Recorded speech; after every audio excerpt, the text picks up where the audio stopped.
Assalamualaikum warahmatullahi wabarakatuh. Sampurasun kasadayana ye. Wilujeng patepang deui sareng Kang Dagol. Kumaha sadayana? Mudah-mudahannya orang sadaya aya dina kawilujengan disehatkeun, dilancarkeun dina pakasabarana, tur dibarokahkeun dina milik rezekina. Amin. Mangga ulah jangkolong teuing kana waktos. Maka cara ketan.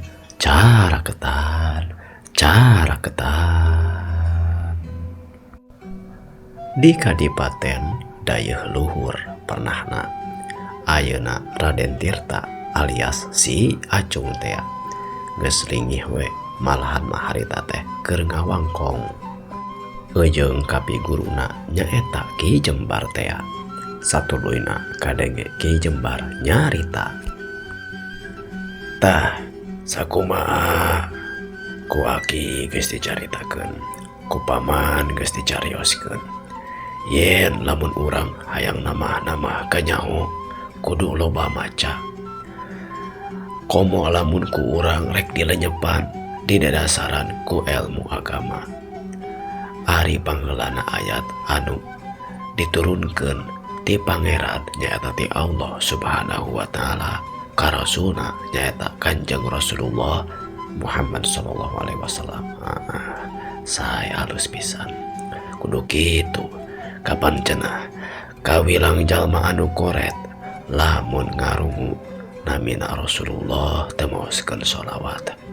Tah halus lamun urang ngadengek namina Kanjeng Rasul Muhammad ngaoskeun we sallallahu alaihi wasallam.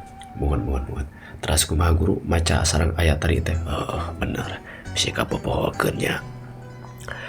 Kalimah atawa ayat anu mimiti dijadikan padoman hirup pikeun jalma anu nganggit agama Islam nyaeta kalimah Iqra bismi rabbikal ladzi khalaq. Ieu mah urang manaan ku sacara umum we jeung ditafsirkeun kalawan nu hade tapi sacara bebas. Kahiji tadi maca naon wae anu bisa dibaca jeung bisa dialap manfaatna. Nah manfaat pikeun urang ngajalankeun parentah agama atawa manfaat pikeun urang ngajalankeun aturan-aturan dari agama atawa kana naon wae anu manfaat jeung kahirupan urang. Nah dina widang tatanen, nah dina widang jual beli, komo cenah kadieu mah geuningan ceuk bangsa deungeun aya nu disebut matematika, ilmu kalkulasi cek urang bangsa urang mah hitung-hitungan. Ta eta oge perlu ku urang dibaca lamun ngartikeun maca eta sacara umum. Muhun guru. Teras kumaha deui teh guru? Tuluyan eta ayat teh bismi rabbika macana kalayan asma pangeran anjeun. Aya dua makna moal teuing jadi leuwih. Kahiji macana urang ngalap manfaatna urang kana nu dibaca, diajarna urang teh kudu kalayan niat karena Allah. Tadi teh kalawan nyebat jenengan Allah atawa pangeran urang teh. Hartina nungtutna ilmu urang teh, bacana urang teh kudu kalawan niat karena Allah. Tah gitu. Berarti lamun dimaknaan mah ku urang naon wae nu dibaca tadi teh rek perkara duniawi, rek perkara agama tapi diniatan karena Allah. Tah nu kadua mah leuwih khusus anu dibaca ku urang teh nyaeta asma-asmana Allah. Asma ieu oge kabagi. Kahiji jenengan-jenenganna Allah, kadua ayat-ayatna Allah. Ayat-ayat Allah oge bisa kabagi deui. Kahiji ayat anu diwahyukeun nu disebut ayat anu tersurat, anu ditulis, anu sok dibaca ku urang nyaeta ayat Al-Qur'an. Kaduana ayat anu tersirat. Contoh nama nyaeta sagala rupa anu diciptakeun ku Allah di antara langit jeung bumi. Sakur sakumna naon wae nu aya di langit jeung di bumi, makhluk naon wae, nah makhluk anu hirup, nah makhluk anu paeh atawa benda mati. Tah anu panungtung bieu ngalajepan atawa maca kana ciptaan-ciptaan Allah teh saluyu oge jeung bismi rabbika alladzi khalaq cenah nyaeta pangeran anu nyiptakeun. Berarti anu dibaca ku urang teh lamun dina ayat ieu mah dikuatan maca oge kana naon wae anu diciptakeun ku pangeran nyaeta makhluk-makhluk Allah Subhanahu wa taala. Kene guru dina hiji ayat eta anu kaeta ku abdi mah jadi seueur nya pimanaeunana teh. Kahiji urang teh maca secara umum naon wae nu dibaca. Kadua anu dibaca ku urang anu diajar ku urang teh atawa neangan ilmu teh anu hubunganna khusus imah jang agama. Tidinya oge bisa dibagi-bagi deui. Kahiji kalawan nyebatkeun ayat-ayatna Allah, kadua kalawan nyebatkeun kana ciptaan-ciptaan Allah. Jadi ti dihungkul tos aya 3 palenggeran meureunnan dina milari atawa neangan ilmu teh. Bener pisan samodel kitu. Halus ari anjeun bisa paham mah kana anu dicaritakeun ku paman ayeuna. Mun guru saterasna kumaha ta guru? Oke tong wa kaloba teuing nanaon oge urang saeutik we urang geureuy sanajan bari dikreuh cek babasan teh mah sakecelak cai teh bakal ngajadikeun banjir atawa geuningan sakeprul na pasir geuningan jadi ngagunung keun saeutik. Ayeuna mah geus maju ka magrib geuningan. Ayo urang kacai heula, urang salat heula. Jeung nyana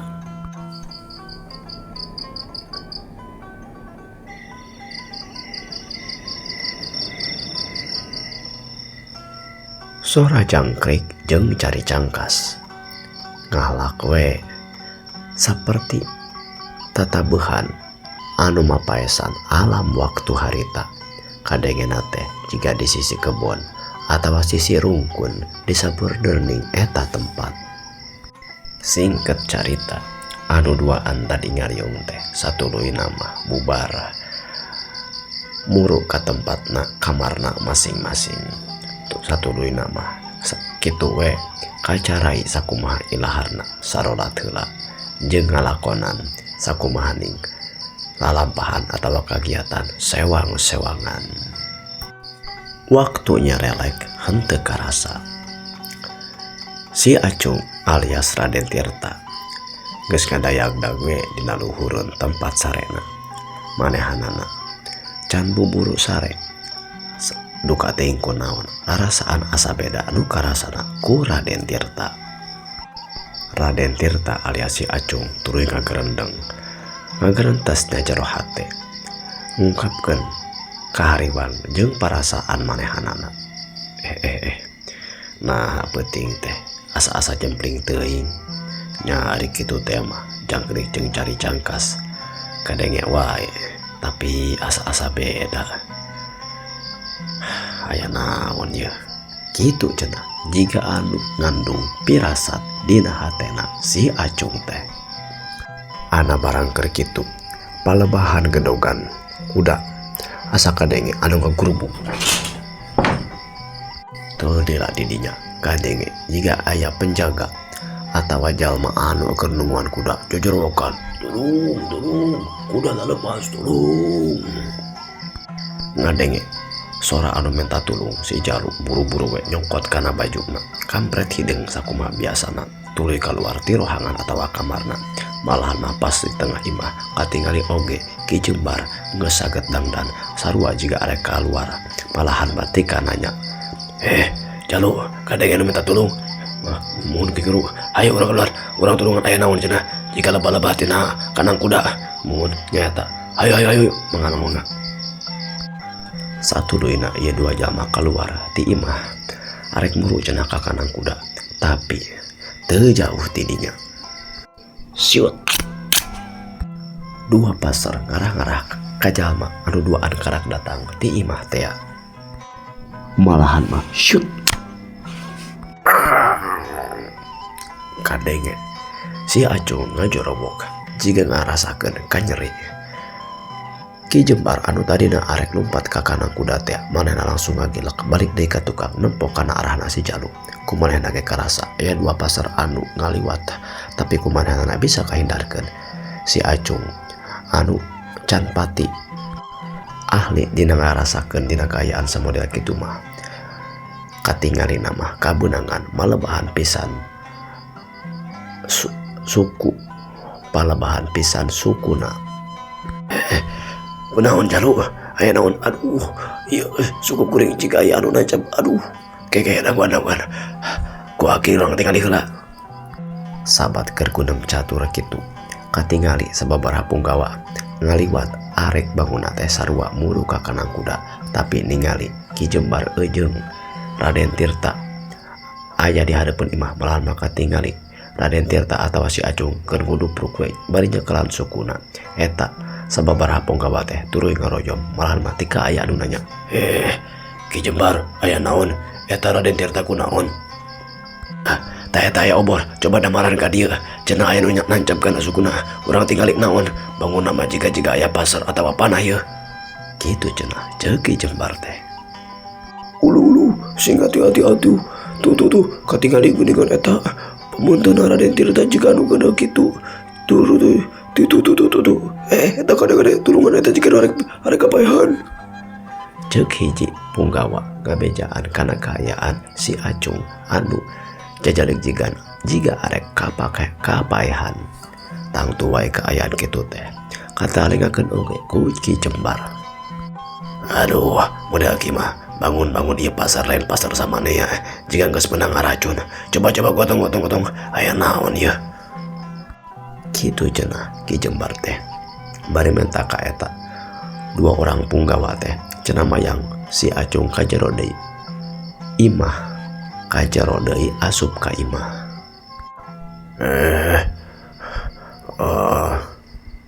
Paman Jembar Raden Tirta teh jika anu bener-bener kapaehan ieu aya naon itu sabenerna tuh kuring oge karak apal sama-sama kuring keluar ti imah tuh aya dua pasar nya ari kuring mah meureunnan bisa nyingcat ieu nu ka si Raden mah meureun tah ieu aya nu nancep kana sukuna pisan meureunnan tah.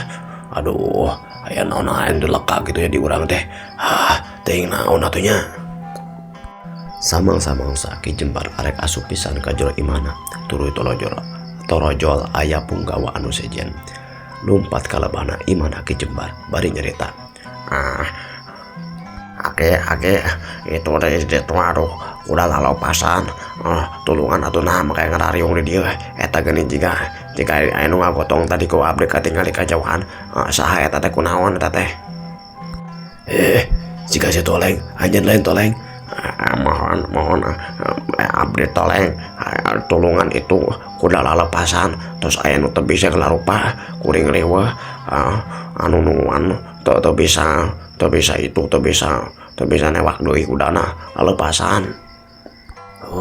Kayak kaula deui tinggal ka ditu tapi nu sejen coba tulungan tuh ya cenah si toleng ya kuring oge rek tulungan kapan kalanjut rek tulungan meureunnan di kanang kuda tadi anu jojorokan mohon sok kayak kuring nyusul ka ditu anya atuh naon atuh eta kunaon asa anu gotong tadi teh nya eta ke carita na masuk itu tulungan lah kuda ka di dieu mah mangga atuh.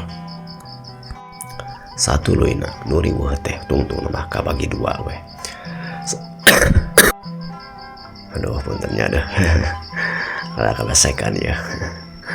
Satu luina mah anu aya kariwahan teh kabagi dua we sababaraha punggawa lumpat muru ka kanang kuda tapi na anu di jero di imahna Ki Jembar mah cukup duaan maturan Ki Jembar tuluy sabisa-bisa Ki Jembar ngubaran ka si Acung anu tadi ka pasar teh ya cenah teh langsung geudeg langsung kapaehan bangun nama eta pasar teh ngandung racun. Satuluina Ki Jembar nulungan sabisa-bisa malahan mah kumanehna kapikir lamun wae ieu racuna teu buburu di ubaran mah tangtu wae ieu si Jalu alias Raden puntennya si Acung alias Raden Tirta teh bakal kana perlaya atawa kana teu kapulung deui.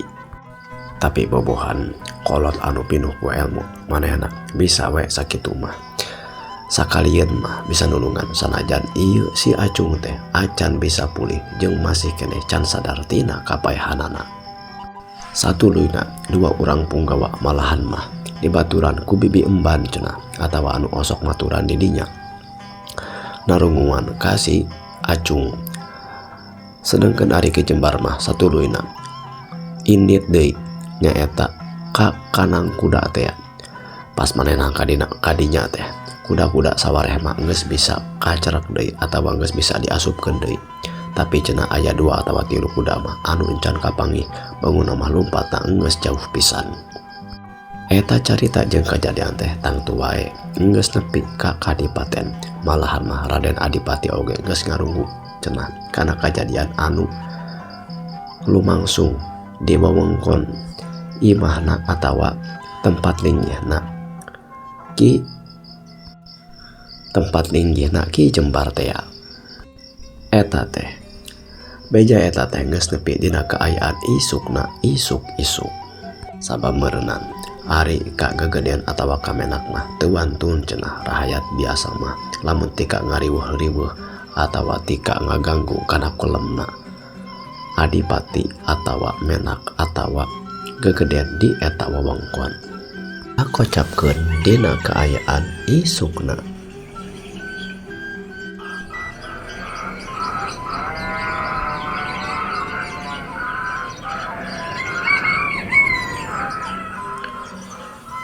Hawar-hawar ti kejauhan kadenge sora domba, sora kuda, malahan mah hayam oge recok.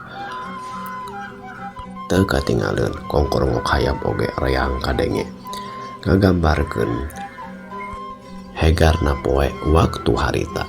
Tapi lain kitu karasana ku Ki Jembar jalaran manehanana boga kararapat salah sahiji muridna atawa ayeuna mah meunang geus jadi munggawa di eta kadipaten kalakah menang babandang atawa menang kabisaya menang di pasar anu ngandung racun teh. Malahan mah ayeuna teh masih keneh kapaehan can bisa sadar kana awakna. Harita teh ieu Ki Jembar teh keur nyalukan we ka si Kucrit salah sahiji rencangna anu osok diutuh eta kaitu jeung ka dieu. Kucrit, sakumaha anu ku anjeun dikenyaokeun? Ieu Raden Tirta kaayana eueur teu bisa sadar kana didina. Kaula hariwang sabab tarek akuring can bisa nyagerkeun kana ieu kararapat teh ieu. Ku kaula anjeun dititah kaitu ka Kadapokan Pasirwangi tepengan Ki Malaka mun bisa mamintang saraya ka mantenna. Kumaha kitu carana ieu sabab kuring geus teu sanggup dukun-dukun di dieu oge bangun mah geus moal sanggupeun sabab katingali ku kuring mah racun anu dipake ngabisaya ieu Raden Tirta teh bangun lain racun atah-atah racun anu rada beda hese neangan piubareunana. Kumaha anjeun ngarti anu disebut si Kucrit teh tuluy nyarita. Mohon kuring ngatos atau kuring bade mangkat ayeuna. Sok Jung ulah teu kacanak lamun Ki Malaka teu tiasa ka dieu oge kumaha we nyuhunkeun mindang saraya kumaha tata carana. Nah rek ngirim jalma utusan sanes atawa kumaha pokona mah kararapat di dieu ku anjeun kudu dibejakeun ka Ki Malaka. Mohon ngartos pisan kuring oge. Ya tuh sok Jung beragal rumahku. Mohon mangga permios abdi angkat heula. Jung sing hati-hatinya. Mohon atur nuhun. Nuhun sabangsulna. Singket carita si Kucrit geus balik deui we ti Pasirwangi teh. Harita teh meumeujeunna waktu manceran panasna morelet menika karasa pisan panasna ka jalma anu keur lumampah mah. Malahan mah karasa bayeung yang khusus nama kaki jembar anu masih keneh manehna nungguan karena kaayaan si Acung teh anu masih keneh encan sadar tina kapayahanana.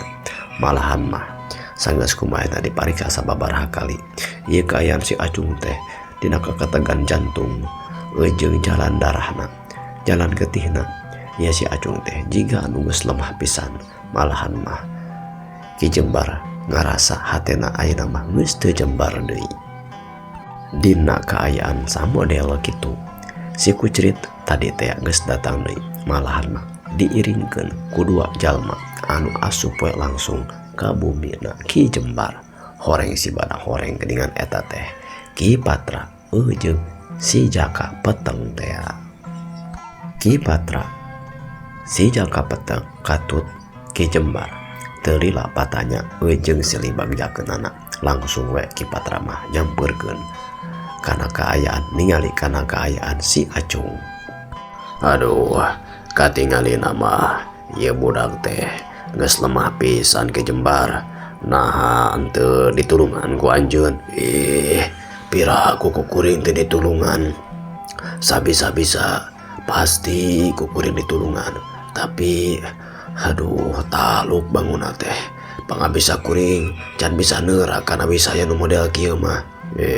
Jeung nyana ada geuningan ieu mah lain racun samanea. Lamun kurang-kurangna apal mah bangun-bangun aduh jeung geus rada elat deui kana pulena bangun rada lila ieu mah. Sok atuh ayeuna mah ulah loba teuing carita ulah loba teuing ngawangkong buru-buru ubaran ta budak teh. Ke heula yeuh coba minta cai. Bibi emban anu tadi oge nangreu we di dinya. Bangun nangtang di titah hayang bisa mantuan kana nulungan kana kaayaan si Acung teh. Marina langsung urang ngiru nyodorkeun cai nyayagikeun cai sakumaha anu dipenta ku Ki Patra teh. Sanggeus kitu mah eta cai ditempenan ku Ki Patra. Ki Patra teh ngaluarkeun hiji bungkusan. Malahan mah eta bungkusan teh jerona sajenis sarupaning bubuk teuing nanaon eusina atawa naon-naon wae eta bubuk teh tuluy diasupkeun kana eta cai. Sanggeus kitu mah rada dikocekkeun satuluyna eta bubuk ramuan anu diasupkeun kana cai teh tuluy saeutik-saeutik diinumkeun ka si Acung. Sanggeus kitu ieu Ki Patra nyarita, coba Jaka ku anjeun kecelakaan deui tuluy-tuluy we can beak mah supaya kainum ieu tah ku si Acung ke urang arek narekaan heula palebah tatuna tah nah bisa keneh diakalan atawa henteu kitu cenah ceuk Ki Jembar teh. Satuluyna Ki Patra sabisa-bisa ngubaran kana eta tatu beungkeut anu tadi anu asalna dipake ku Ki Jembar di udara tuluy urat-uratna disasar deui. Satuluyna mah eta beungkeut teh dibeungkeutkeun deui dina palebahan anu ceuk manehna mah leuwih pantas jeung leuwih pas dipakekeunana. Ki Patra nyarita, bener dibeungkeut di belah dinya tapi racuna ayeuna mah geus sumebar jauh teuing. Ayeuna mah kudu nganalkeun tina ubar anu diinumkeun sabab racun di dieu mah anu bisa dikaluarkeun mah geus kaluar. Bangun mah ku anjeun nya Jembar.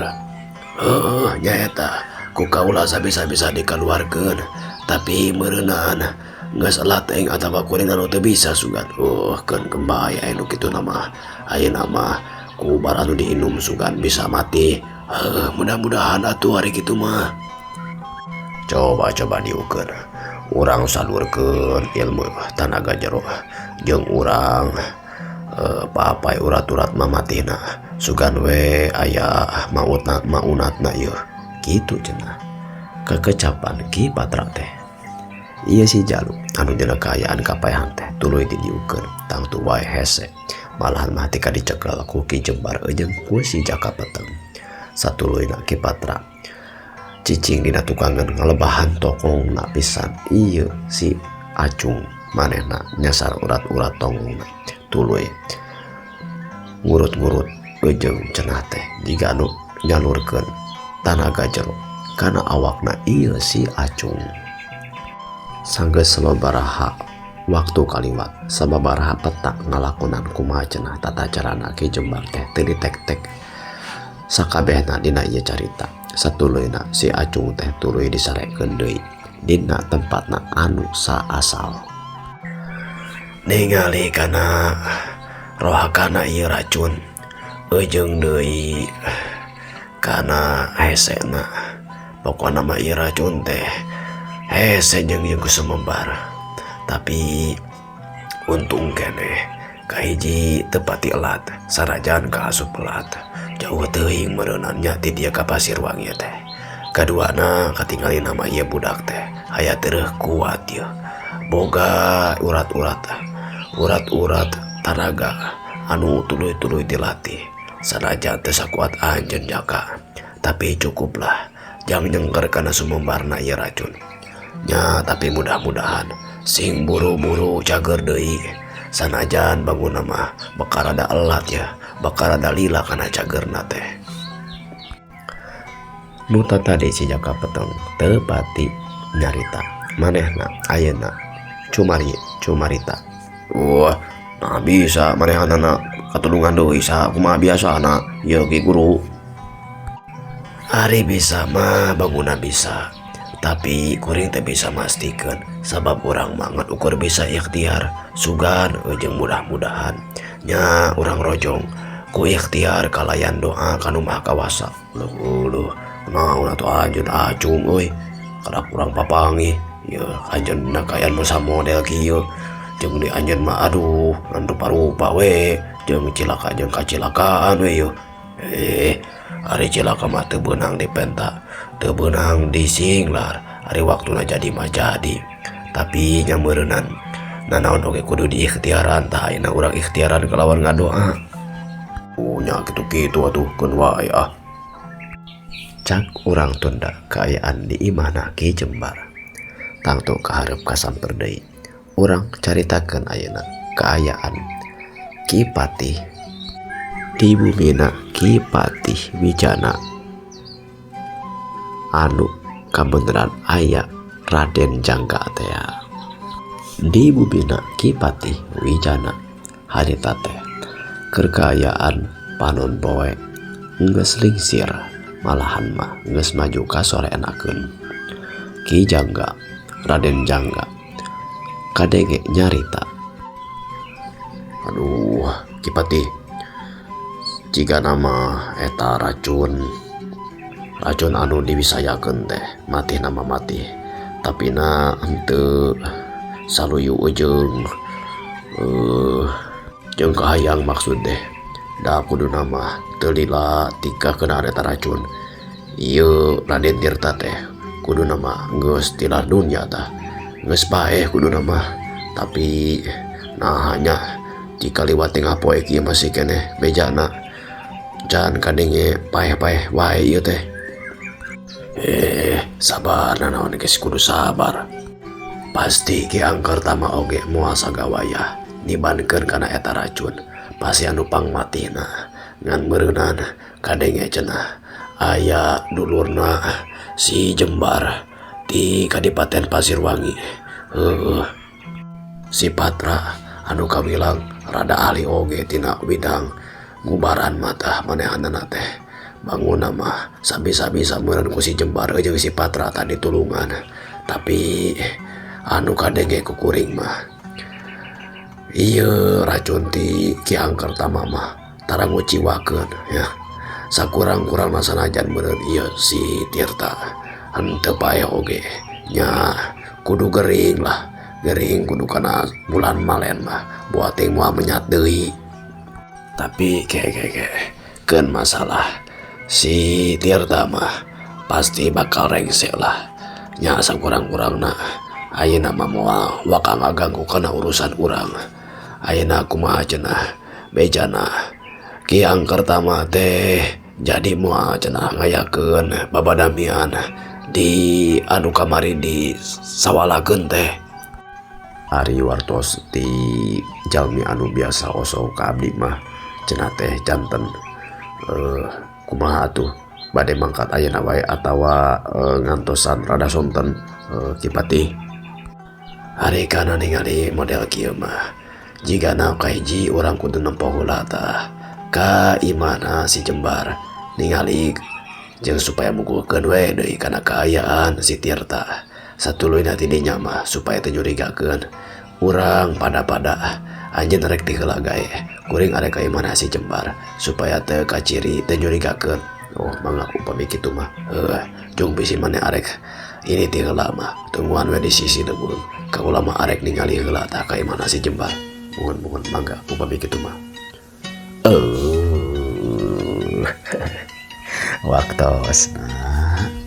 Waktosna parantos cekap kanggo episode nu ayeuna kumaha ya lajengan cariosna manganya disimak atau didangukeun wae dina bagian atau episode salajengna. Nah haturkeun nuhun anu parantos like, komen, tanapi subscribe ya. Mudah-mudahan kasayan para wargi dibalas ku Allah nu langkung-langkung. Urang patepang deui nya dina video-video anu salajengna. Wilujeng patepang deui. Permio.